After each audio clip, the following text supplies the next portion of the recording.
William renasceu como um órfão miserável. Mas uma linda morta-viva o acolheu. 2 fantasmas o treinaram e juntos fizeram dele o herói mais forte do mundo. Tudo começa com William, um cara comum que vivia no Japão moderno, levando a vida sem muito alarde. Até que um dia ele morre e, de repente, acorda em outro mundo completamente diferente. Quando abre os olhos, se vê dentro de um templo em ruínas, cercado por 3 seres mortos-vivos.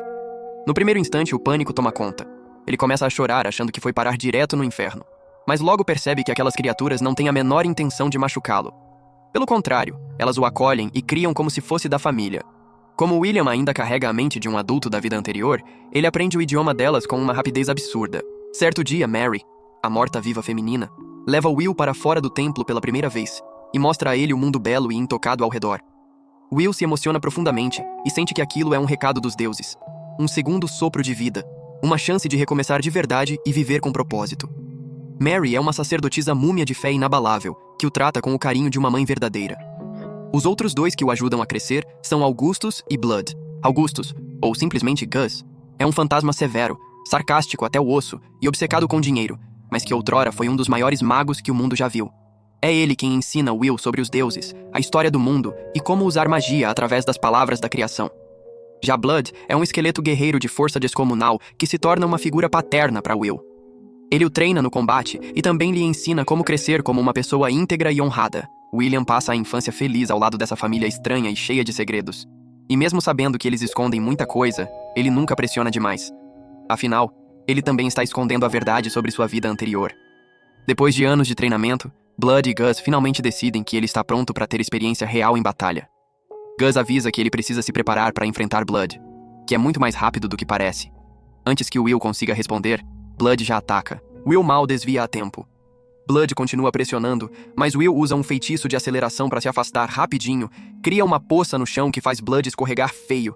E antes que ele consiga se levantar, Will tenta prendê-lo com um feitiço de teia de aranha. Só que Blood corta tudo com um único golpe e ainda arranca a arma de Will de uma tacada só. Fora dos treinos de combate, Mary também ensina Will coisas práticas, como lidar com os problemas do dia a dia e sobreviver por conta própria. Um dia, ao voltar do treino, Will vê Mary entrando no templo da deusa da terra. Ele sabe que não deveria espiar enquanto ela reza, mas a curiosidade fala mais alto, e o que ele vê do outro lado da porta o deixa em choque. Mary está em chamas. Ele dispara em direção a ela em pânico, a agarra e tenta arrastá-la para fora enquanto grita por socorro. Seus braços começam a queimar também, e ele logo desmaia. Quando acorda, está de volta à cama com Mary, Gus e Blood ao seu lado.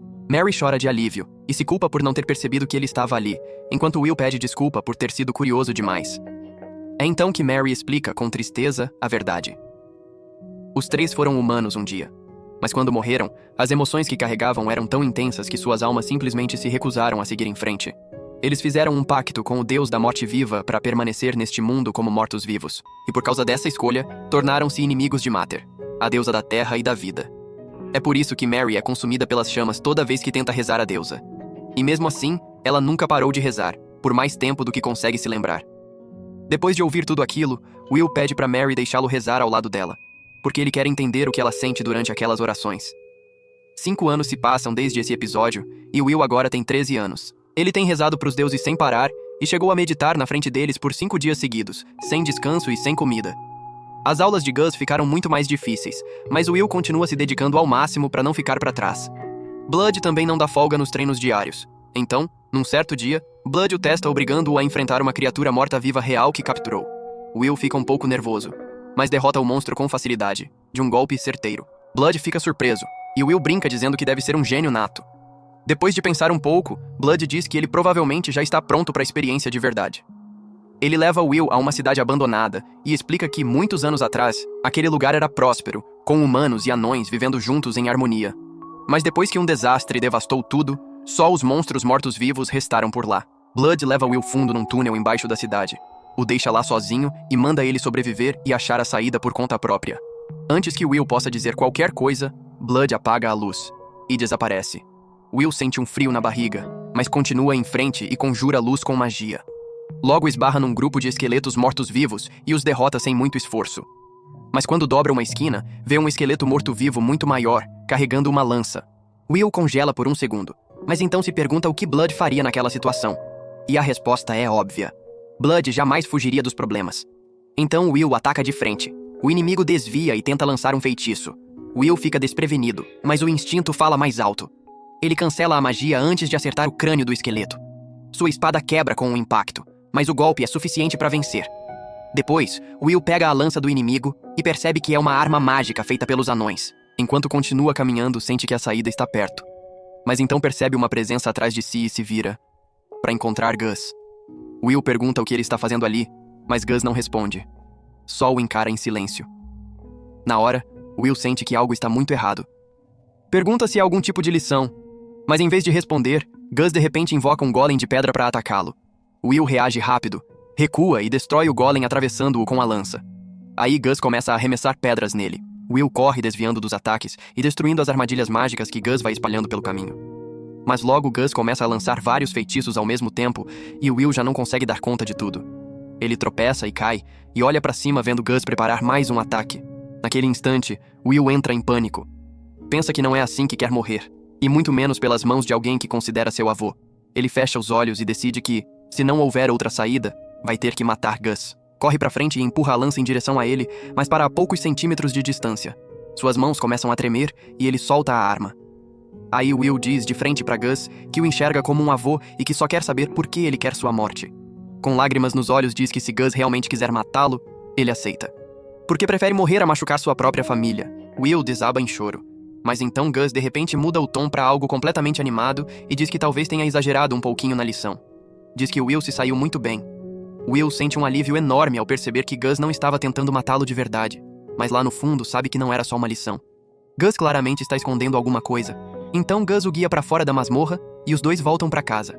Will decide não contar nada pra Mary ou pra Blood sobre o que aconteceu. Mais tarde, Gus ensina Will a examinar a nova lança direito. Ele descobre que a arma consegue brilhar quando ele quiser e que pode crescer ou encolher graças à magia gravada nela. Depois disso, Will começa a visitar os túneis da cidade abandonada com regularidade. A essa altura, já derrota os monstros de lá sem muito esforço e frequentemente coleta pedaços de armadura pelo caminho. Gus também começa a dar muito menos tarefas, acreditando que Will já aprendeu mais do que o suficiente. Então, numa certa noite, Gus chama Will pra dentro do seu quarto e diz algo muito estranho. Diz que antes de Will completar 15 anos, Blood provavelmente vai desafiá-lo pra um duelo de verdade. E que Gus quer que Will perca esse duelo, de propósito, sem deixar Blood perceber. Will fica boquiaberto e pergunta por quê. E como sempre, Gus diz que é um segredo que não pode revelar. Isso finalmente faz Will perder a paciência, e ele diz com todas as letras. Se Gus se recusar a explicar o motivo, então ele não vai cooperar. Nos meses seguintes, Will mergulha num treinamento brutal, até que o dia do duelo finalmente chega. Blood já está esperando, e a luta começa no exato momento em que as espadas são sacadas. Blood parte pra cima dele com uma enxurrada de golpes rápidos e pesados, e Will mal consegue fazer outra coisa além de bloquear e sobreviver. Ele vai sendo empurrado pra trás sem parar. Até que de repente avança, usa a espada de Blood pra se impulsionar pra cima e crava a lâmina no peito de Blood. Blood fica completamente pego de surpresa pela manobra inesperada, mas rapidamente joga Will de lado e prende sua espada entre as costelas. Então aponta outra lâmina pra ele e o obriga a admitir a derrota. Mary corre imediatamente pra checar Will e briga feio com Blood, lembrando-o que ele prometeu não usar aquele golpe de prender a espada nas costelas de novo. Depois disso, os três sentam juntos e Blood diz que Will lutou bem, mesmo sem vencer. Will agradece a Mary e a Blood e os chama de mãe e pai, o que deixa os dois completamente emocionados. Blood então diz que não tem mais nenhuma técnica secreta pra passar pra ele, mas que tem um presente, a espada roxa, uma das lâminas demoníacas mais poderosas que existem. Will logo aponta que nem ganhou o duelo, mas Blood explica que a arma não é uma recompensa pela vitória. É uma prova de que Will está pronto para caminhar com os próprios pés.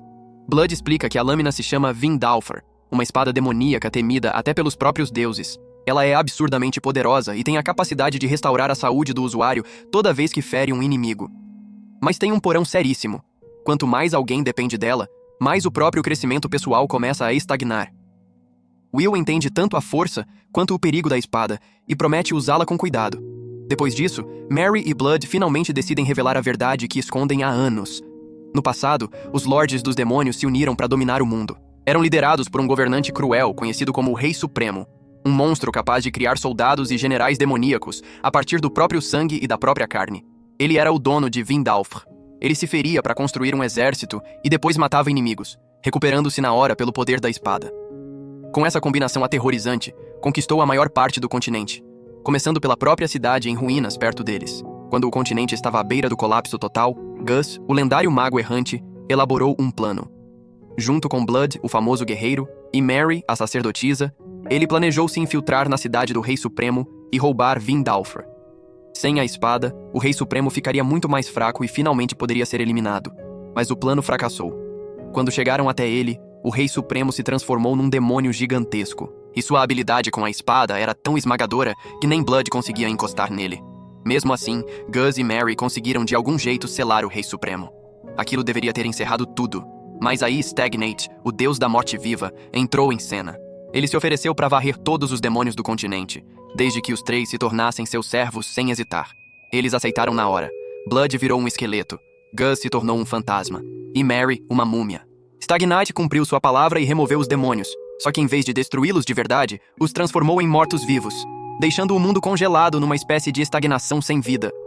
Blood explica que os três se tornaram os mortos-vivos de mais alto escalão e passaram mais de 200 anos guardando o selo do Rei Supremo. Até que um dia, um grupo de mortos-vivos trouxe um bebê humano ao templo, com a intenção de oferecê-lo a um deus das trevas para que o selo fosse quebrado. Blood os matou, e enquanto Gus queria deixar o bebê na floresta, Mary e Blood decidiram ficá-lo. Esse bebê era Will. Mary o abraça com força e diz que vai amá-lo para sempre.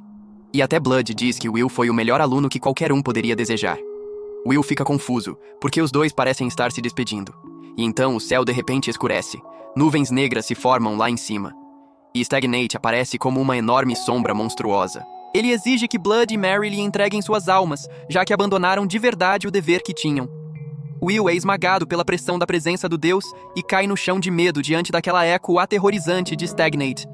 É então que a terra racha e Gus aparece de forma dramática. Antes que o deus possa agir, Gus manda Will levar Mary e Blood para longe, enquanto ele mesmo cuida de Stagnate. Will só consegue encarar com admiração, enquanto Gus enfrenta um deus e o acorrenta no lugar lançando vários feitiços ao mesmo tempo. Por um momento, parece que Gus está realmente ganhando. Seus ataques sobrecarregam o eco de Stagnate e o jogam de volta em direção ao próprio reino. Gus então se aproxima de Will e diz que está tudo bem, que ele pode relaxar. Will está completamente abalado, mas sente alívio ao ver todos ainda vivos. Mas antes que consiga sequer falar, Gus de repente solta um barulho horrível e é cortado ao meio. Blood e Mary também são derrubados. E então Stagnate aparece atrás deles, zombando de Gus por achar que um eco de um deus poderia ser derrotado tão facilmente. Ele joga Gus de lado e se aproxima de Will, explicando que esses três mortos-vivos eram seus maiores servos. Uma vez que pararam de se dedicar completamente à guarda do selo do Rei Supremo, ele ficou livre para reivindicar as almas deles. Diz que por causa de Will, o vínculo deles com esse dever enfraqueceu, o que tornou fácil tomar Mary e Blood. Gus ainda está teimosamente se segurando, mas os outros dois já estão ao alcance. Ao ouvir isso, Will desaba de joelhos no desespero. Stagnate então lhe oferece um lugar em seu exército, prometendo que, se ele se juntar a ele, poderá ficar feliz e junto com sua família para sempre. Dá a Will até o dia seguinte para decidir e desaparece. Will fica de coração partido. Ele carrega os três mortos-vivos de volta para dentro e finalmente entende o que Gus estava tentando fazer o tempo todo. Gus estava tentando manter todos presos ao dever para que Stagnate não pudesse reivindicá-los. Ele fez tudo o que era possível, mas no final, não conseguiu se forçar a realmente machucar Will por causa disso. Will coloca a culpa de tudo em si mesmo. Pensa que foi egoísta e que agora as pessoas que o criaram estão sofrendo por causa dele. Começa a chorar, sentindo que na vida passada só decepcionou seus pais e que agora nessa vida também virou o motivo da dor da sua família. Na manhã seguinte, ele acorda e encontra Mary, Blood e Gus agindo normalmente, tentando impedi-lo de se culpar. É aí que Will finalmente lhes revela a verdade, que ele é alguém reencarnado e que, independente da vida que viva, sente que é um lixo inútil. Mary fica furiosa, lhe dá uma bofetada de doer e manda ele nunca mais falar de si mesmo daquela forma. Aquele estalo de realidade limpa sua cabeça. Will se levanta e declara que vai proteger todos eles. Vai ao templo, reza aos deuses e parte para enfrentar Stagnate, que está esperando pela resposta. Quando Will se coloca diante dele, olha direto nos olhos do deus e diz que jamais fará um pacto com ele. Declara que vai derrotá-lo, custe o que custar. Stagnate acha aquilo divertido e convoca um enorme exército de mortos-vivos para atacá-lo. Os monstros avançam de todos os lados, mas Will reage com ferocidade. Corta vários deles com a lança, prende outros com magia e usa feitiços de aceleração para se mover tão rápido que até Stagnate fica surpreso. Mesmo assim, são simplesmente inimigos demais. Will leva ferimentos na batalha e, eventualmente, Stagnate interrompe o ataque. Diz a Will que ele é genuinamente impressionante e mais uma vez oferece um lugar como um de seus generais, para que possa ficar com a família para sempre. Will parece abalado. E então Stagnate enche um cálice com o próprio sangue e o oferece a ele. Para surpresa de todos, Will caminha lentamente em direção a ele, encarando a taça. Por um momento parece que vai aceitar a oferta, mas no instante seguinte, agarra Vindalfer e corta o braço de Stagnate. Espinhos mágicos brotam da lâmina e prendem o deus no lugar. Will ataca de novo, e o poder da espada começa a curar seus ferimentos enquanto ele luta. Mas justo antes de conseguir encerrar a batalha, uma cobra de repente se enrola nas suas pernas por trás e o morde. Ele tenta continuar se movendo, mas o veneno, ou a magia, toma conta do seu corpo e ele desaba inconsciente. Quando acorda, se encontra num lugar celestial e tranquilo que parece estranhamente familiar, apesar de não conseguir lembrar por quê. E então se vira e vê uma mulher deslumbrante se aproximando. Naquele instante, percebe quem ela é. Grace Fiel, a deusa da luz e do renascimento. Aquela que o guiou até esse mundo desde o início. Grace Fiel pergunta por que ele recusou a oferta de Stagnate. Will responde com sinceridade. Diz que sua vida anterior era vazia e miserável e que não quer repetir aquilo. Quer viver de forma plena neste mundo e acredita que a vida tem significado justamente porque ela termina. E mais do que qualquer coisa, quer proteger a família que ama. Grace Fiel se comove profundamente com a resposta. Tomada pela emoção, concede a ele a sua bênção e manda ele se levantar, jurar seu voto e caminhar ao lado dela a partir de agora. Will acorda de repente no meio da batalha, arranca a cobra do corpo, ajoelha no chão e faz uma oração a Grace Fiel. Stagnate ri da cena e acha que não significa nada, mas então uma chama azul começa a brilhar ao redor do corpo de Will. É nesse momento que Stagnate percebe que Will recebeu a bênção da deusa da luz e do renascimento. E pela primeira vez, ele entra em pânico. Will se levanta com a espada em mãos e declara que vai dedicar toda a sua vida a servir a sua deusa, destruir o mal e salvar os que sofrem. Stagnate imediatamente ordena ao exército de mortos-vivos que o mate. Mas Will balança a lâmina e usa um poder sagrado chamado Tocha Divina, enviando os mortos-vivos com paz para o além. Depois disso, avança direto em direção a Stagnate com sua magia de aceleração. Mas Stagnate escapa rapidamente dando um salto e se escondendo com um feitiço de poeira. Will se mantém alerta, e então Grace Fiel lhe dá um sinal. Ele percebe que Stagnate não está mais focado nele, e que deve ter voltado ao templo para atacar Mary e Blood. Will corre de volta ao templo na velocidade máxima, na esperança de chegar a tempo de usar o poder de Grace Fiel para enviar sua família de volta ao ciclo de renascimento. Quando chega lá, vê Gus acorrentado, Blood parado na frente de Mary e Stagnate se aproximando deles. Will avança, mas sabe que está longe demais para chegar a tempo. E então, de repente, uma luz intensa aparece e empurra Stagnate para trás. Mater, a deusa da terra, se manifesta para proteger Mary, provando que a havia perdoado há muito tempo. Essa abertura é tudo que Will precisa. Ele usa imediatamente a tocha divina em Mary e Blood, sabendo que Stagnate vai tentar impedir que sejam libertados. Exatamente como esperado, Stagnate contra-ataca o ataque sagrado com um próprio. Blood aproveita o momento e ataca por trás. Stagnate o desvia, mas antes de conseguir se recuperar, Will entra voando com a magia de aceleração. Stagnate tenta lançar outro feitiço, mas Gus o fecha imediatamente. Will então crava a espada em Stagnate e o prega na parede. Com o poder de Vindalfer e a bênção de Grace Fiel combinados, ele desencadeia uma rajada ininterrupta e destrói Stagnate de uma vez por todas. No momento em que a batalha termina, Will desmorona de exaustão. Mary, Blood e Gus correm até ele e perguntam se está bem. Gus o elogia e diz que ele ficou muito mais forte do que antes. Todos parecem genuinamente felizes e aliviados. E Gus até sugere que deveriam comemorar naquela noite. Mas quando Mary e Blood tentam se levantar, subitamente caem de novo. Will pergunta o que está acontecendo, mas os dois já sabem. Com Stagnate morto e o pacto com ele desfeito, eles estão prestes a morrer.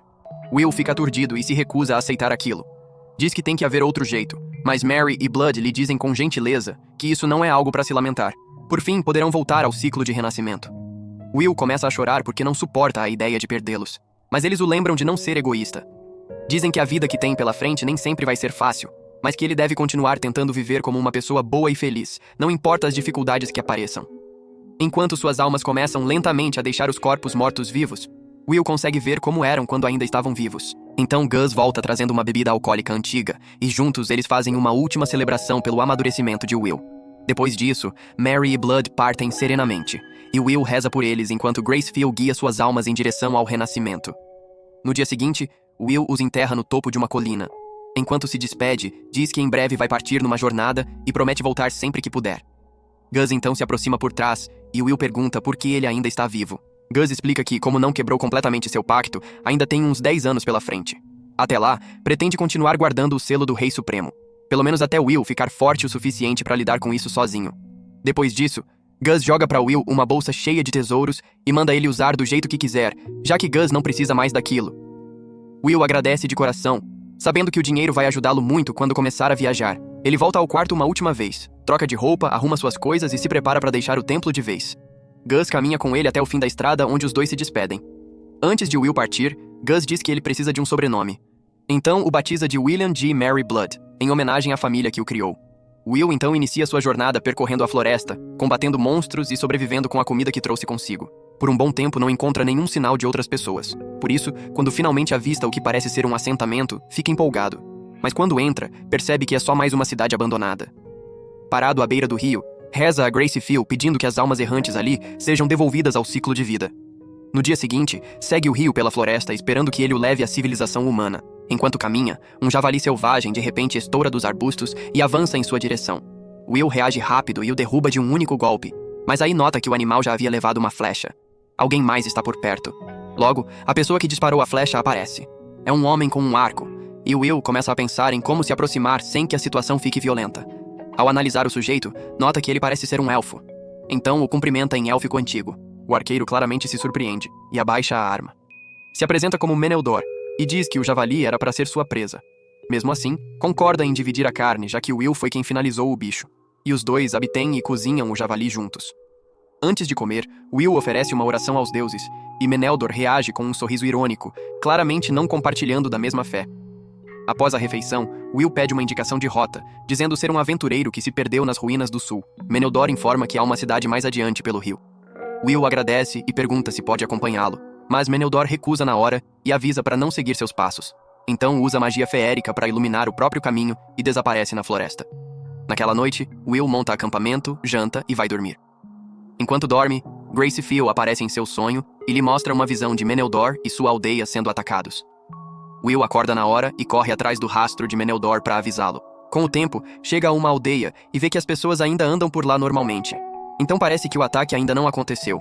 Mas aí sente o perigo e rapidamente salta na frente de 2 homens para protegê-los de flechas que chegam voando. É nesse instante que percebe a verdade. Meneldor não é quem está em perigo, ele é o atacante. Meneldor dispara mais flechas em Will, mas Will as bloqueia. Os guardas da aldeia disparam o alarme, forçando Meneldor e os outros com ele a recuar. Will corre atrás deles usando magia de aceleração. Apesar de Meneldor usar seus feitiços feéricos para fazer Will tropeçar e queimá-lo. Mesmo assim, Will força o caminho. Alcança Meneldor, desfere um soco forte no estômago e o derruba. Depois prende o resto dos invasores com sua magia de teia. Quando os aldeões chegam, todo mundo começa a discutir sobre o que aconteceu. Um aldeão agradece a Will por salvá-los e explica que aquela região se chama Beastwoods, onde muitos dos moradores são fora da lei. Diz que os atacantes vieram de uma aldeia próxima, mas que a parte estranha é que as 2 aldeias deveriam estar em bons termos. Mais tarde, o chefe da aldeia chega, agradece a Will e pede que ele ajude novamente se entrarem em perigo no futuro. Então manda interrogar os invasores para descobrir os motivos do ataque. Pela manhã, a verdade vem à tona. A aldeia de Meneldor havia sido destruída por demônios que levaram tudo que tinham. Sem nada restando, eles partiram para saquear os assentamentos próximos, só para sobreviver. Meneldor diz que o ataque foi ideia dele e pede que toda a culpa recaia sobre ele. Mesmo sentindo um certo pesar, o chefe da aldeia ainda assim ordena a execução de Meneldor. Will intervém antes que isso aconteça. Oferece pagar pelo dano causado no ataque usando o dinheiro que Gus lhe deu. Diz que sua deusa ensina a bondade e acredita que as pessoas merecem uma chance de consertar seus erros. No fim, o chefe da aldeia cede, os invasores são libertados e as pessoas da aldeia de Meneldor que não participaram do ataque recebem abrigo. Depois disso, Will pede a Meneldor que o guie até os demônios escondidos na aldeia arruinada dele para que possa derrotá-los, como parte do seu dever como seguidor de Gracie Field. Meneldor o chama de idiota ingênuo, mas ainda assim agradece e mostra o caminho. Com o rastreamento preciso e a magia feérica de Meneldor, eles chegam logo à aldeia em ruínas agora coberta de névoa. Meneldor faz uma exploração e descobre que os demônios estão no templo realizando um sacrifício. Mas quando Will escuta quais inimigos são esses, decide que não são uma ameaça muito grande. Ele se infiltra no templo, mata um dos demônios realizando o ritual, prende a manticora com magia de teia e mata o segundo demônio também. Depois disso, finaliza a manticora. Meneldor entra em cena eliminando os guardas do lado de fora assim que percebe que os inimigos não são tão poderosos. Quando a luta acaba, os dois vasculham a aldeia em busca de sobreviventes, mas não encontram nenhum. Will então reza pelos mortos e pede a Grace Fiel que guie suas almas para a próxima vida. Meneldor agradece e pede desculpa por tê-lo subestimado antes, admitindo que achava que Will era só um ricaço, exibindo sua bênção divina. Depois, Meneldor leva Will para conhecer sua avó adotiva, que se tornou um fantasma poderoso de alto escalão.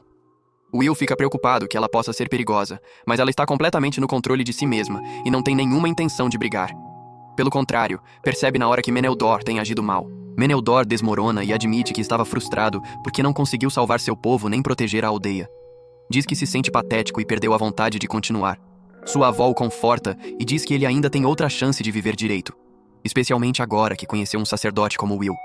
Ela então passa a Will informações sobre um esconderijo de demônios em algum lugar da floresta. Depois de dizer o que precisava, ela parte serenamente por vontade própria. Depois de um tempo, os aldeões retornam e encontram suas casas arruinadas. Mais tarde, Meneldor leva Will a um lugar tranquilo e finalmente conta a história de sua vida. Diz que nasceu de mãe elfa e pai humano, o que fez dele um pária. Quando sua mãe morreu, as pessoas ao redor o trataram mal, então ele foi embora. Depois disso, tornou-se aventureiro. Mas as coisas só pioraram quando um de seus próprios companheiros o traiu. De algum jeito, seu caminho o levou àquela aldeia, onde encontrou uma mulher mais velha que o ajudou a se tornar uma pessoa melhor. Mas como o sangue élfico o fazia envelhecer devagar, ele permanecia jovem enquanto ela continuava envelhecendo. E essa diferença muitas vezes o deixava se sentindo isolado. Logo após abrir o coração, Meneldor de repente muda o tom e pede a Will, como servo de Grace Fiel, que o aceite sob a bênção dela. Will fica surpreso com a rapidez da reviravolta, mas ainda assim concede, e os dois voltam para participar da festa. O trabalho de reconstrução começa no dia seguinte, mas a aldeia não consegue avançar sem mantimentos de velas brancas. Quando Will pergunta sobre a cidade, Meneldor mal consegue acreditar enquanto ele não sabe. Explica que Velas Brancas é a maior cidade do sul do Reino Fértil e continua sendo importante desde a guerra contra o Rei Supremo 2 séculos atrás. Will decide que quer ver com os próprios olhos, mas antes, planeja coletar dinheiro nas ruínas ao redor para apoiar o esforço de reconstrução. Numa das voltas dessas buscas, Will e Meneldor avistam 2 viajantes sendo perseguidos por uma besta enorme parecida com um macaco. Will intervém para ajudar e se lembra da lição de Blood. Às vezes, a melhor forma de parar um animal é esmagar seu espírito antes de a luta sequer começar. Ele fita a criatura com um olhar tão intenso que ela recua e foge. A garota que ele salva se apresenta animada como Robina, uma halfling artista que viaja de lugar em lugar cantando, enquanto seu companheiro é Tônio, um mercador. Meneldor descobre que eles também estavam indo para Velas Brancas, mas que seus guardas os abandonaram no momento em que o perigo apareceu. Enxergando uma boa oportunidade, ele oferece proteção no caminho em troca de ajuda para conseguir mantimentos mais baratos para a aldeia. Eles aceitam animados e o grupo segue junto. Pelo caminho, Robina atrai atenção com sua música. Tônio vende suas mercadorias e Will ajuda curando as pessoas, o que espalha o nome de Grace Fiel e também atrai mais clientes. Numa tarde, enquanto descansam num galpão abandonado, Robina faz uma apresentação de uma música sobre Blood, Mary e Gus. Will fica imediatamente hipnotizado, porque está ouvindo a lenda de sua família nos lábios de outra pessoa. A história conta uma época antes dos 3 ficarem famosos, quando resgataram uma garota meio-elfa escolhida como oferta porque um wyvern estava aterrorizando sua terra natal. O amado da garota não tinha quase nada, mas ainda assim ofereceu tudo que possuía para implorar por ajuda. Eles aceitaram, mataram o wyvern e depois, ainda deram ao jovem casal dinheiro e uma adaga para ajudá-los a recomeçar. Quando os dois hesitaram em aceitar tanta generosidade, Gus dispensou com um aceno dizendo que era apenas um investimento e que um dia voltaria para cobrar a dívida com juros. Para provar que era sincero, chegou a lhes dar seu nome verdadeiro. Quando a música termina, Robina explica que uma idosa meio-elfa da família do Conde Adaga ainda está esperando que aquele sábio errante volte. Ouvir aquilo comove Will profundamente, e ele torce em silêncio para encontrá-la um dia. Na manhã seguinte, eles finalmente chegam a Velas Brancas, e a cidade deixa Will sem palavras. Tônio explica que ela é governada pelo príncipe herdeiro Ethelbald. Por onde olha, Will encontra algo novo para admirar. Desde o planejamento urbano moderno e os sistemas comerciais até as lâmpadas mágicas e os balneários operados por conjuradores. Depois de aproveitar os banhos e comer com os outros, Will vai sozinho ao grande templo para oferecer orações a Grace Fiel. Lá dentro, fala com um jovem sacerdote e explica o motivo de sua visita. O sacerdote diz que, como Grace Fiel não tem muitos fiéis, o templo precisa ser cuidadoso. Não podem deixar seguidores de deuses das trevas se infiltrarem disfarçados de sacerdotes de outra fé. Por isso, qualquer um que afirme servir a um deus menos conhecido, normalmente precisa passar por uma verificação primeiro. Will aceita aquilo e está prestes a recuar, mas aí o bispo Bagley aparece. Bagley é bruto, tem uma língua afiada e claramente causa temor nos sacerdotes menores. Mas depois de ouvir que tipo de ensinamentos Will segue, decide deixá-lo passar sem nenhum teste formal. Will é então levado à capela. O sacerdote mais jovem reclama de Bagley o caminho todo, chamando-o de corrupto e desagradável. Quando Will volta à hospedaria, seus próprios companheiros também falam mal de Bagley, dizendo que é grosseiro e costuma conseguir o que quer através de ameaças ou dinheiro. Mas antes que a conversa possa se aprofundar, o sino de emergência começa a tocar. Will olha lá fora e vê o pânico se espalhando pela cidade, porque um Wyvern apareceu. O templo rapidamente se enche de feridos, e Will corre até o telhado para ver o que está acontecendo. De lá, observa a cidade em chamas enquanto soldados tentam abater o Wyvern com grandes máquinas de guerra. Não funciona. A besta é rápida demais, poderosa demais, e destrói as defesas com facilidade. Ver aquela destruição faz o Will perder a cabeça, e ele arremessa um raio contra o Wyvern com raiva, mas erra. Quando tenta de novo, Meneldor o para e manda ele pensar em vez de agir feito louco. Aquilo traz Will de volta à razão. Ele começa a planejar direito. Pede a Meneldor apoio com magia de vento de longo alcance e combina isso com seu próprio feitiço de teia carregado de raios. O ataque choca e prende o Wyvern por um momento, mas a criatura se solta e volta ainda mais furiosa. Ela mergulha direto em direção ao templo. Então Will invoca o poder de Graceful e ergue uma barreira enorme ao redor dele. O escudo bloqueia as chamas do Wyvern, mas quando o monstro o golpeia com as garras cobertas de miasma, a barreira se estilhaça. Meneldor então derruba o Wyvern com magia de vento, e Will o encadeia no lugar. Mesmo assim, ele se arranca. Will avança e o fere, mas a besta ainda não cai, e se prepara para atacar de novo. Will se lembra das palavras de Blood. Às vezes, a força bruta é a última resposta que resta. Então ele se joga sobre o Wyvern, agarra seu pescoço, o esmaga contra o chão e o força até que o pescoço se parta. Quando a luta termina, todos ao redor do templo o encaram incrédulos. Então Robina e Tônio começam a gritar seus elogios em alto e bom som, chamando-o de matador de Wyvern e o novo herói da cidade. E logo todo o resto do povo se junta a eles. Mais tarde, enquanto ajuda a remover os escombros, Will é informado de que o príncipe quer vê-lo. Ele e Meneldor são levados até o príncipe herdeiro Ethelbald, que pergunta sobre o grupo que derrotou o Wyvern. No início, Ethelbald assume que o trabalho foi dividido entre vários especialistas, mas fica chocado quando Will explica que ele mesmo cuidou da maior parte dos papéis, enquanto Meneldor o apoiou com magia feérica. Depois de ouvir a história completa, o príncipe agradece e oferece uma recompensa. Will diz que o que mais quer é ajuda para lidar com os demônios no sul, mas Ethelbald diz que não pode poupar tropas reais para uma missão tão longe. Então Will audaciosamente pede permissão e apoio para formar uma força de combate própria. Aquele pedido é tão extremo que o príncipe avisa que ele poderia ser punido só por fazê-lo. Mesmo assim, Will não recua. Explica com franqueza que, como sacerdote de Graceful, seu dever é ir aonde o sofrimento existe e enfrentar as trevas lá. Ethelbald fica impressionado com a seriedade com que ele trata esse papel.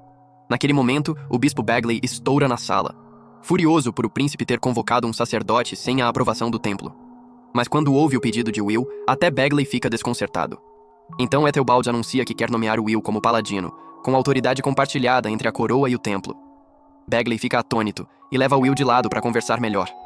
Durante esse tempo, Meneldor bate de frente com Bagley, enquanto Anna, a filha adotiva de Bagley, silenciosamente diz a Will que, apesar do jeito dele, Bagley no fundo é um homem decente. Mais tarde, Bagley fala com sinceridade com Will e explica por que quase nunca usa poder divino. Diz que o trabalho que faz frequentemente exige métodos nada bonitos, como suborno, pressão e compromissos, para proteger e fazer crescer a terra. Por isso não quer arrastar a bênção de um deus por esse tipo de trabalho sujo. Ouvir aquilo muda a visão de Will sobre ele. Bagley ainda tenta convencê-lo a não ir atrás dos demônios em Beastwoods, mas Will se recusa a abandonar o juramento que fez. No final, Bagley fica admirado com sua firmeza e dá sua aprovação. Depois, Will vai procurar lutadores numa taverna. Espera reunir aventureiros que se importam mais com honra e fama do que com dinheiro. Como seu nome já se espalhou depois da batalha contra o Wyvern, muitos vêm ouvir o que ele tem a dizer. Mas a maioria perde o interesse quando percebe que a missão paga mal. Então, um veterano carrancudo chamado Rastov entra em cena. Ele entende rapidinho que Will está em busca de pessoas destemidas, dispostas a arriscar tudo pelo orgulho. Quando ouve que o objetivo é esmagar os demônios do sul, decide que parece valer a pena e se junta com sua própria equipe. Pouco depois, Will é formalmente armado cavaleiro pelo príncipe e se torna um paladino, jurando-se aos deuses e à proteção dos indefesos. Depois, Will parte com um grupo barulhento de durões e começa a reconstruir a região. Tônio ajuda a financiar o crescimento das aldeias, e Bagley manda sacerdotes também, incluindo Anna. Nos meses seguintes, Will e seu pessoal patrulham as florestas, eliminam ameaças demoníacas, resolvem disputas locais e ajudam as comunidades vizinhas a se tornarem mais estáveis. Então, Rastov relata que uma equipe de reconhecimento está desaparecida por tempo demais. Will vai imediatamente investigar com Meneldor, Rastov e os outros. Encontram os batedores mortos e notam rastros de uma criatura enorme. Também avistam sinais de que uma pessoa pode ter fugido mais fundo num vale, então seguem essa trilha. Resultado, era uma isca. Bestas demoníacas os cercam de todos os lados. O grupo se organiza na hora, e Will e Meneldor fortalecem todos com magia de apoio. Enquanto a equipe combate as bestas, um monstro muito mais perigoso aparece vindo de cima. Meneldor o identifica como uma quimera e ataca primeiro, mas a criatura o afasta com facilidade e o fere gravemente. Então o chamusca com chamas negras. Will entra em pânico e tenta lançar um raio para salvá-lo, mas uma criatura parecida com uma cobra interrompe o feitiço, fazendo-o voltar direto para o próprio Will. Aquele choque empurra Will além do limite. Em fúria, ele mata a cobra com Vindalfur e rasga o caminho pelos inimigos sem se preocupar com defesa. Como a espada demoníaca restaura sua saúde toda vez que fere um inimigo, ele continua avançando em frenesi até que o campo de batalha está limpo. É Rastov quem o tira dessa. Lembra-o de que Meneldor ainda está vivo. Will corre até ele, o cura chorando, e então desmorona de exaustão. De volta na aldeia, Will descobre que a quimera escapou, e o grupo não teve outra escolha senão recuar. Meneldor sobreviveu, mas permanece inconsciente, e Rastov não deixa Will visitá-lo ainda. Enquanto descansa, Will fica pensando no que deu errado. Mais tarde, quando finalmente cura Meneldor, percebe que esperava demais das pessoas ao redor. Por ser tão forte, tinha começado a assumir que os outros podiam chegar ao mesmo nível. Lá no fundo, queria companheiros como Mary, Blood e Gus, e havia silenciosamente transferido essa expectativa para Meneldor. Cheio de culpa, Will decide que deve parar de depender de outras pessoas e cuidar de tudo sozinho. Mas assim que Meneldor acorda, vai atrás de Will e o confronta na floresta. Will diz que vai lidar com os demônios sozinho e que não precisa mais de ninguém. Meneldor fica furioso e o ataca, mas Will mal reage. Mesmo depois de Will feri-lo, Meneldor se recusa a parar. Ele força Will a se proteger e então o enfrenta diretamente. Diz que um verdadeiro amigo tem a obrigação de parar alguém de tomar uma decisão estúpida movida pela dor. Aquilo finalmente chega a Will. Ele pede desculpa e os dois fazem as pazes. Depois disso, se preparam direito para um segundo confronto com a quimera. Dessa vez, o grupo inteiro entra com um plano de verdade. Eles cortam caminho pelos inimigos usando trabalho em equipe, escudos, lanças e flechas de fogo. Então Will e Meneldor chegam a um mosteiro abandonado à frente dos outros. No início parece tranquilo, mas o Will sente que algo está errado e usa magia de anulação, que revela a verdade. A quimera estava bem na frente deles o tempo todo, escondida por invisibilidade. Eles também descobrem que essa quimera não é uma besta sem mente. É um monstro inteligente criado através de rituais demoníacos, e seu papel é manter o sul em ruínas para que os humanos jamais se instalem por lá. Se a terra permanecer vazia, os demônios um dia poderão retomar a cidade dos mortos e libertar o Rei Supremo. A luta começa com a quimera atacando primeiro, mas Will desvia e fere uma de suas cabeças. A partir daí, ele e Meneldor trabalham bem juntos. Will mantém a pressão de perto enquanto Meneldor dá suporte à distância. Eles perturbam a coordenação do monstro, arrancam a cauda fora e cortam uma das cabeças. A quimera então solta uma nuvem de miasma negro e se torna ainda mais perigosa. Will manda Meneldor recuar e apoiá-lo enquanto ele enfrenta a criatura de frente sozinho, confiando na própria resistência ao veneno. Ele atravessa os ataques da quimera na força bruta. Meneldor a lança para o alto com magia de vento, e Will desfere a série final de golpes que a mata. Quando se preparam para entrar no mosteiro e enfrentar o demônio principal, descobrem que Rastov já tinha cuidado desse inimigo enquanto eles brigavam do lado de fora. Depois da vitória, a aldeia fica mais animada, e Meneldor aponta que provavelmente mais pessoas vão se mudar para lá agora que o perigo foi eliminado. Ele também diz a Will que ele é a escolha óbvia para se tornar o governante de Beastwoods, já que tem bênção divina, apoio do príncipe e da igreja e a confiança do povo. Will fica sobrecarregado num primeiro momento, mas então aceita que consegue fazer isso com a ajuda dos amigos. Também começa a sonhar em restaurar a cidade dos mortos e visitar novamente os túmulos de seus pais. Não demora muito e Will se torna de verdade o senhor de Beastwoods. 2 anos depois, a região mudou muito sob sua liderança. Com 17 anos, ele vive em Torchport, uma capital em crescimento construída onde ficava a primeira cidade abandonada que encontrou. Num certo dia, enquanto analisa documentos ligados a um novo método de fabricação de papel, Meneldor aparece para visitá-lo. Enquanto caminham pela cidade, Will explica que o papel será o futuro da região. Em vez de depender apenas da madeira, ele quer que Beastwoods construa prosperidade de longo prazo através de uma indústria papeleira. Quando o inverno chega, Will passa um tempo com Robina, e ela pede que ele a leve à Academia dos Magos, um lugar que ela sempre quis visitar. A academia fica na Terra Proibida, e pessoas comuns não têm permissão de entrar, mas Will concorda em tentar. Robina acredita que alguém tão habilidoso quanto ele consegue os dois entrar sorrateiramente. Mas assim que chegam à floresta ao redor da academia, Will percebe que o lugar está cheio de barreiras mágicas e armadilhas. Então abandona essa ideia. No lugar, sugere tentar entrar abertamente. Só chegar à entrada já é difícil porque a floresta é encantada para confundir os de fora. Depois de andar em círculos por um tempo, Will descobre o truque e revela o caminho verdadeiro com magia. No trajeto, vê um aviso entalhado numa árvore dizendo aos viajantes que aprendam ou vão embora. Robina fica inquieta e diz que não deveriam forçar a sorte, mencionando que até o sábio errante não conseguiu entrar na academia sozinho quando era jovem. Aquilo só faz o Will ficar mais curioso e eles continuam em frente. Eventualmente, encontram um velho de aparência humilde sentado perto de uma fogueira. Ele se apresenta apenas como um zelador sem importância e diz não ser relevante o suficiente para dar seu nome a um paladino. Deixa-os descansar, oferece queijo para assar e explica que normalmente só magos são permitidos lá dentro, embora esperasse que eles ainda pudessem receber permissão. Enquanto comem, ele pede para Will lhe mostrar um pouco de magia. Will recusa, dizendo que seu professor lhe ensinou a não usar magia só para exibição. O velho então pede ajuda para secar lenha molhada. Em vez de usar magia chamativa, Will simplesmente arranja a madeira de forma que o fogo próximo possa secá-la. O velho fica impressionado e começa a perguntar a Will e Robina o que eles acreditam que a magia deveria ser usada. Robina diz que deveria ser usada para trazer felicidade e ajudar as pessoas, e que é exatamente assim que sempre viu Will usá-la. Aquela resposta satisfaz o velho. Uma luz intensa aparece, e quando some, Will percebe que agora estão parados diante dos portões da academia. O zelador humilde não é mais humilde coisa nenhuma.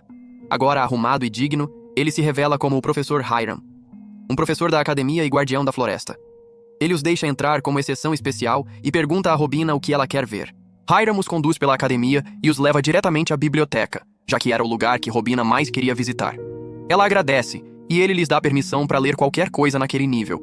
Robina começa a procurar imediatamente e logo separa 2 livros enormes, deixando Will carregá-los. Um acaba sendo um registro de alunos que se formaram na academia, enquanto o outro cobre a história da região próxima. Ela passa horas lendo com atenção, e quando a noite chega, os 2 partem e agradecem Hiram mais uma vez. Enquanto voltam, Will pergunta por que ela se importou tanto com aqueles livros. Robina conta que certa vez viajou com uma feiticeira gentil e bela, e aqueles dias foram alguns dos mais felizes de sua vida. Mas eventualmente precisaram se separar porque seguiam em direções diferentes. Depois, Robina descobriu que sua amiga morreu protegendo uma cidade dos demônios. A parte triste é que nenhuma história sobre seu ato final sobrou. É por isso que Robina queria pesquisar os registros.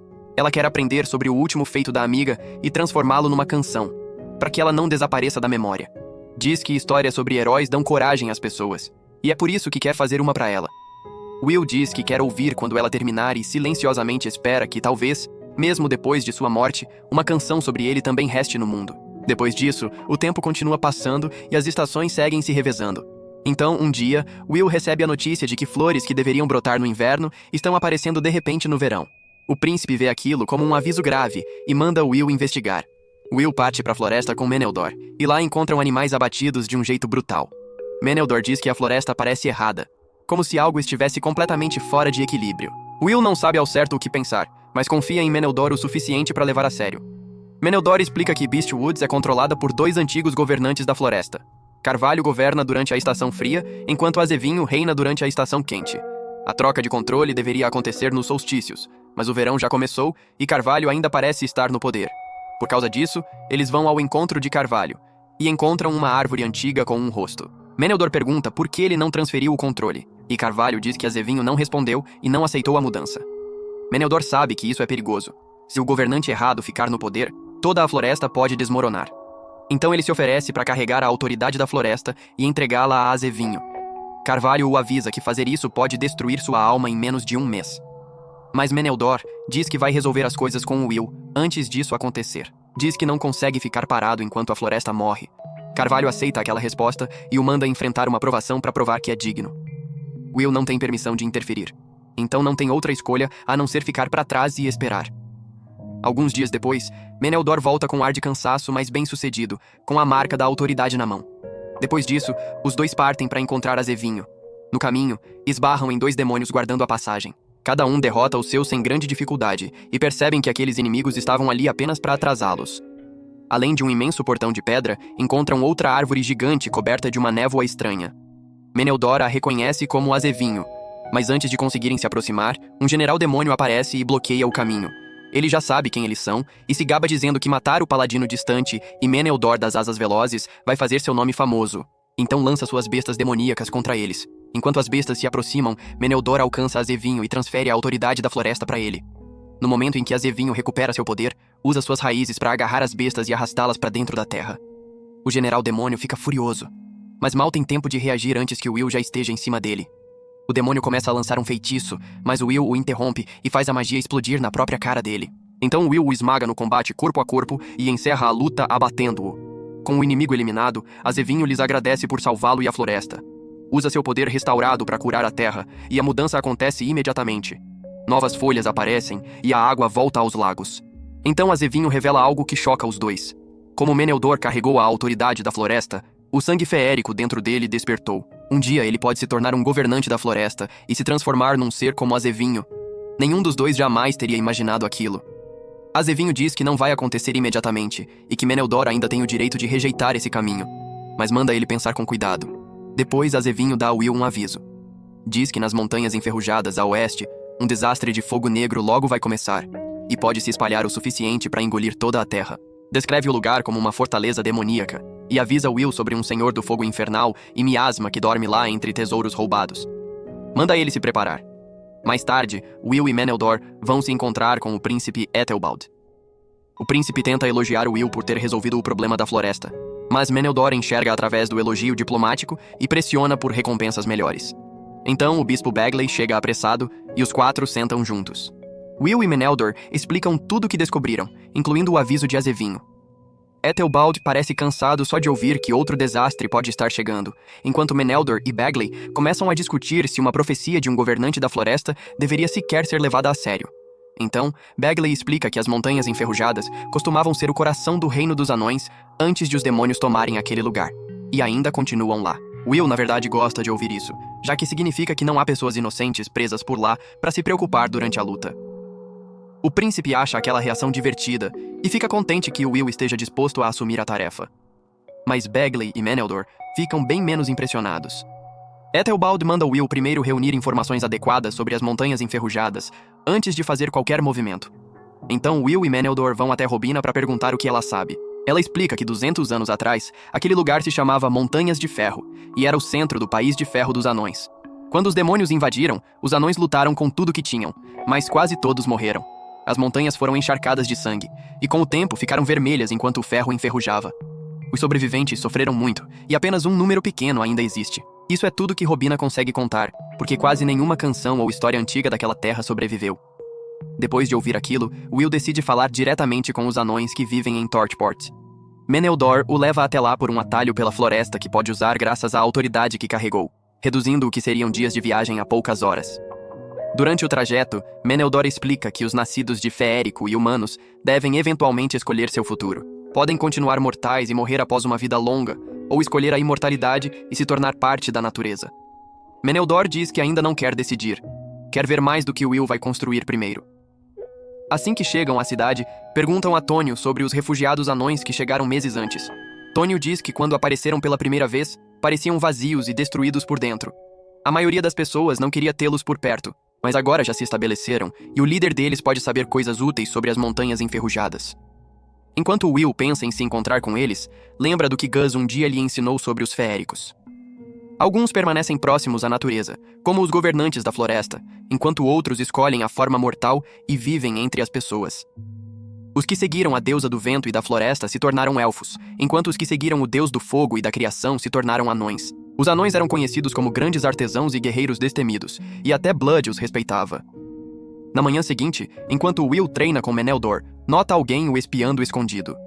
Vai cumprimentar o estranho esperando encontrar o tipo corajoso e orgulhoso de anão que sempre ouviu falar. Em vez disso, encontra um anãozinho nervoso que sai correndo no instante em que Meneldor o chama de lixo. Mais tarde, Will visita a parte da cidade onde os anões moram. Todos estão ocupados trabalhando, mas no momento em que o notam, param e mostram respeito. Ele vai se encontrar com Agnar, o líder dos anões, e Grinder, o idoso tio de Agnar. Enquanto tomam chá, Will pergunta por que eles escolheram vir para Beastwoods. Grinder de repente diz que vieram apenas para morrer, o que pega Will completamente desprevenido. Agnar explica rapidinho que Grinder é uma das poucas pessoas ainda vivas que vivenciaram a queda das Montanhas de Ferro, e que aquela dor ficou com ele desde então. Grinder então começa a falar sobre o passado. Lembra como sua terra natal era orgulhosa e gloriosa, e admite que sempre desejou poder um dia reconquistá-la. Mas agora ele está velho, e esse sonho está além do seu alcance. Tudo o que quer agora é um futuro tranquilo para os anões mais jovens. Então pede a Will que os proteja. Will segura suas mãos e promete que vai mantê-los seguros. Então Grinder conta a história antiga. 2 séculos atrás, os anões eram governados por um rei ao mesmo tempo brilhante e poderoso. Sob ele, o Reino de Ferro prosperou. Mas um dia, o Rei Supremo mandou demônios exigir a rendição dos anões. O rei respondeu matando o mensageiro, deixando claro que jamais se curvaria. Em resposta, o inimigo prometeu que um dragão maligno viria e destruiria tudo. O rei se preparou para a guerra, sabendo muito bem que qualquer um que ficasse provavelmente morreria. Ele não forçou ninguém a permanecer. Os guerreiros escolheram a batalha por conta própria, enquanto os que não podiam lutar foram ordenados a fugir, sobreviver e viver o suficiente para um dia reconquistar seu lar. Grinder explica que na época era apenas um jovem guarda. Por isso, em vez de lutar, foi enviado para guiar civis pelas montanhas. Muitos morreram no caminho, e ele carrega essa culpa até hoje. Depois de deixar o lar dos anões, Will mais tarde se depara com uma briga de taverna. 2 bêbados estão causando confusão, e o anão tímido que ficava o espiando antes está tentando pará-los.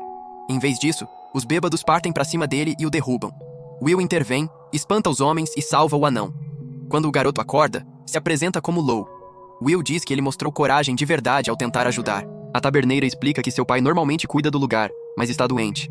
Então ela tem tentado se virar sozinha. Como lidar com clientes bagunceiros é difícil para ela, Will oferece curar o pai. Em troca, ela lhe dá jantar de graça. Pouco depois, Will nota que Lou já consertou a porta quebrada. Os outros ficam impressionados com a habilidade dele, mas Lou claramente falta confiança em si mesmo.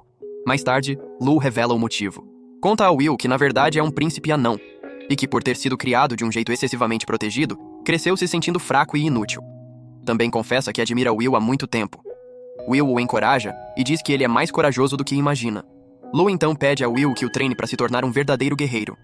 Naquela noite, Will o leva de volta ao bairro dos anões. Todos estão frenéticos de preocupação e imediatamente brigam com Lou por ter saído sozinho. Will pede desculpa por ter mantido o príncipe deles ocupado. Mas então, um veterano anão chamado Gillis dá um passo à frente e pergunta quais são suas intenções. Will diz que quer Lou como assistente. Os anões ficam horrorizados porque isso colocaria o príncipe em perigo. Mas Will diz a Lou que a escolha é dele e somente dele.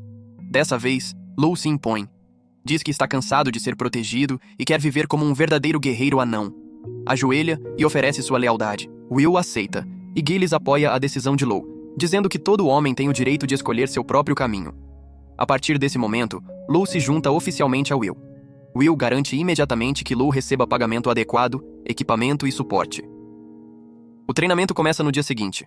Lou luta para correr por causa das pernas curtas, mas se recusa a desistir. Depois vem o treino de força, e mais tarde Will o apresenta a Meneldor. Lou fica nervoso perto dele, mas Meneldor pede desculpa pelo jeito grosseiro de antes e suaviza a situação. O treinamento continua e Lou melhora aos poucos. Durante a prática de luta livre, Will o joga facilmente no chão. Mas em vez de se desanimar, Lou fica empolgado e quer aprender a técnica. Por essa mesma época, Will recebe uma mensagem do bispo confirmando que o dragão nas Montanhas Enferrujadas é o dragão antigo Vala Sirca. Aquele nome conecta todos os avisos que Will ouviu até agora, e só de pensar nisso, ele fica inquieto. Dragões antigos são criaturas lendárias ditas como estando logo abaixo dos próprios deuses em poder. Mesmo assim, a vida continua. Lou treina com Meneldor também, e pouco a pouco vai se tornando mais capaz.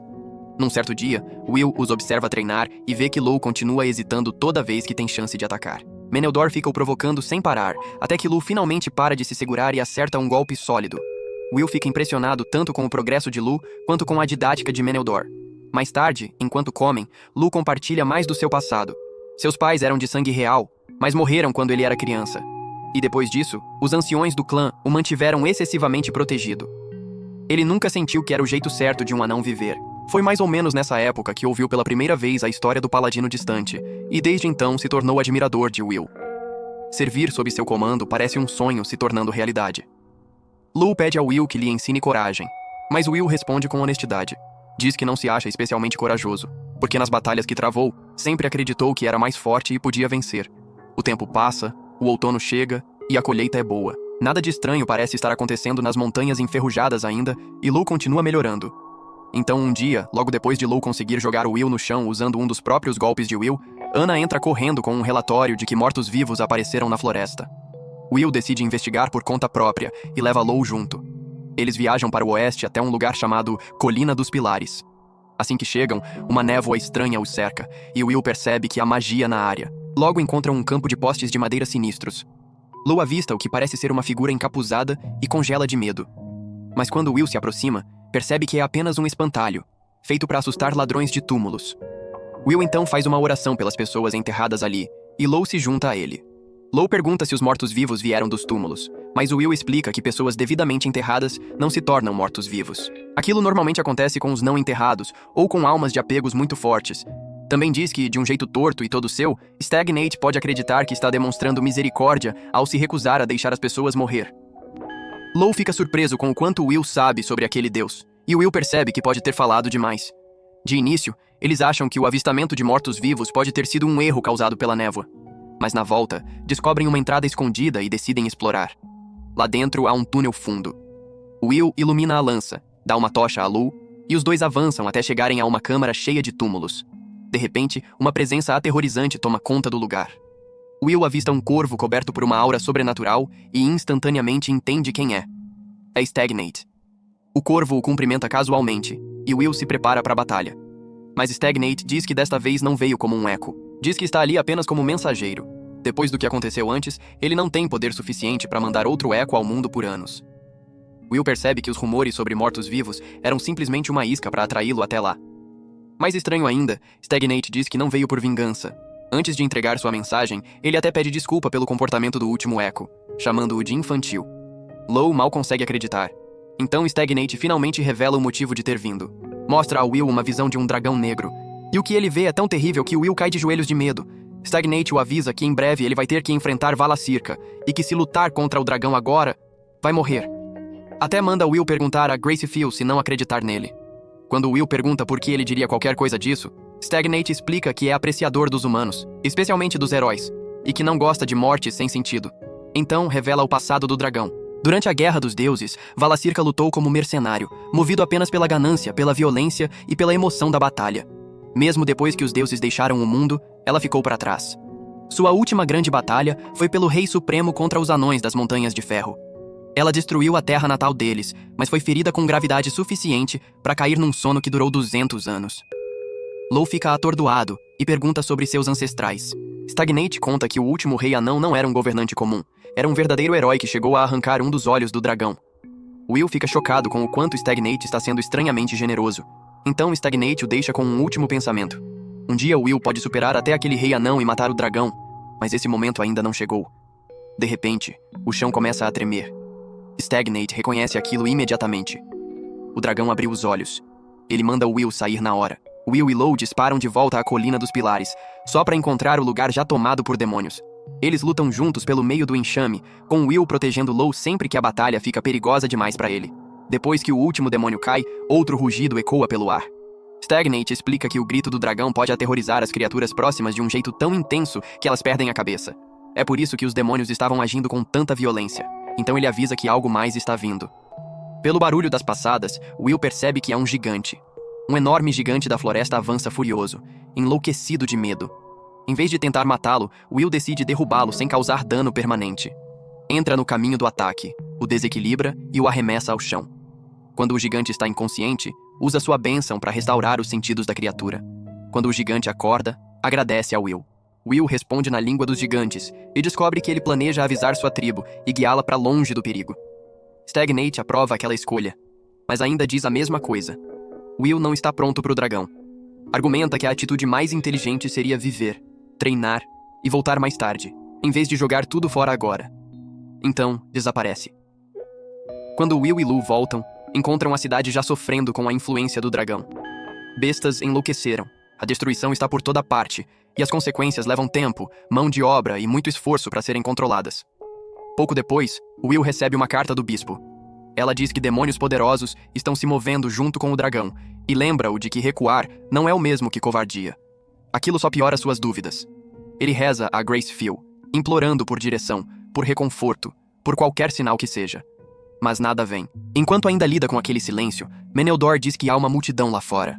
Um grupo de anões está reunido na porta, querendo saber se Will planeja enfrentar o dragão. Lou tenta acalmá-los, Mas os anões mais velhos estão agitados demais para ouvir. Um deles empurra para frente, e Lu o arremessa ao chão. Então Lu explode. Diz que eles são fracos demais para vencer nem a ele, então não tem nada a ver com falar em enfrentar um dragão. Grinder responde que não se importa. Diz que viveram tempo demais carregando vergonha e prefere morrer como um verdadeiro guerreiro anão. Aquilo faz Lu perder completamente a cabeça. Ele derruba Grinder também, então enfrenta os outros quando eles avançam. Depois disso, grita que eles não estão nem pensando em vitória, só querem uma morte dramática, e que ele se recusa a deixá-lo se desperdiçar assim. Então jura, como descendente de sangue do último rei anão, que quando chegar a hora, ele próprio vai entrar na batalha. Aquele discurso muda tudo. Os anões mais velhos ficam atordoados, e Will vê o quanto Lu cresceu. Will então dá um passo à frente e torna sua decisão pública. Diz que vai atrás do dragão. Meneldor e Lu imediatamente dizem que vão junto. Outros também se oferecem, incluindo Rastov.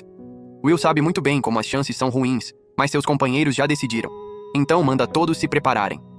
Enquanto a missão toma forma, Robina reivindica entre risos os direitos à história da luta de Will contra o dragão, para poder transformá-la numa canção. Will promete que ela vai ouvir a história da própria boca dele primeiro. Tônio chega com suprimentos, e Will em silêncio lhe pede mais um favor. Naquela noite, Grace Fiel aparece a Will num sonho. Diz com clareza que não quer que ele morra, mas Will ainda assim se recusa a recuar, dizendo que seu juramento não o deixa ignorar um mal tão grande. No fim, Grace Fiel o abençoa e manda ele ir. Will jura que voltará vitorioso. No dia seguinte, o grupo deixa Torchport de barco enquanto a cidade os despede. Mas a rota que todos esperam não é a real. Will revela que o grupo de Rastov vai pelo caminho óbvio e servirá de isca, enquanto ele e os outros se infiltram por outra entrada usando um segundo barco que Tônio preparou secretamente.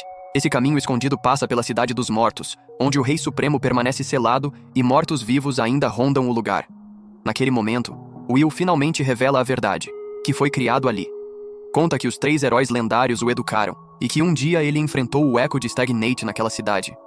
Meneldor fica irritado por ter descoberto tudo isso tão tarde. Pela manhã, chegam à Cidade dos Mortos coberta por uma camada espessa de névoa. Will explica que a névoa é a magia de Gus, feita para manter os estranhos afastados.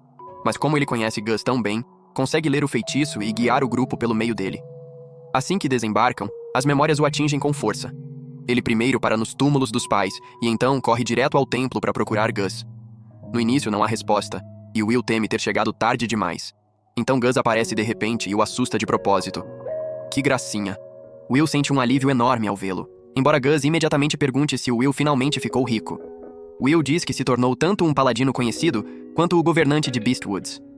Gus fica impressionado por um segundo, e imediatamente começa a zoar pelo fato de Will ainda não ter nenhuma mulher na vida. Depois, Will apresenta seus companheiros a Gus e conta o verdadeiro motivo pelo qual vieram. Eles vão desafiar o dragão. Gus reage exatamente como esperado. Chama o plano de idiota e diz que eles estão longe de ser fortes o suficiente. Até brinca que eles não têm dinheiro suficiente para comprar o dragão, o que torna dolorosamente óbvio de onde Will herdou seus hábitos com dinheiro. Mas depois de toda a gritaria, Gus dá um único conselho sério. Parem de agir como se só existisse uma forma de vencer. Mais tarde, Will fala com ele a sós e pergunta o que ele sabe sobre o dragão.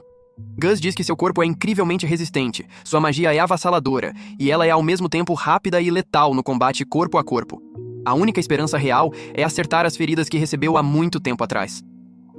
Aquele aviso faz Will entender ainda mais claramente por que Stagnate tentou detê-lo. Mesmo assim, Will diz que não pode recuar. Se for embora, pessoas inocentes demais vão morrer. Então Gus finalmente concorda em ajudar. Ele guia o grupo até um depósito subterrâneo escondido, onde as armas e armaduras usadas pelos grandes heróis ainda estão guardadas. Cada um escolhe algo. Will pega um escudo enorme, esperando que vá ajudá-lo a sobreviver ao fogo do dragão. Meneldor reivindica um arco lendário. Lo escolhe um pesado alabarda. Rastov fica com a própria espada, mas pede a Gus que a encante. De pé naquele arsenal rodeado de relíquias do passado, Will silenciosamente agradece os heróis que vieram antes dele. Então se prepara, sabendo que a luta que o aguarda é diferente de tudo que já enfrentou. E por hoje é isso. Se curte recaps de anime como este, comente qualquer coisa aí nos comentários. Eu sempre leio todos. Confere também esse outro vídeo aí, você vai adorar. Obrigado por assistir e até o próximo vídeo.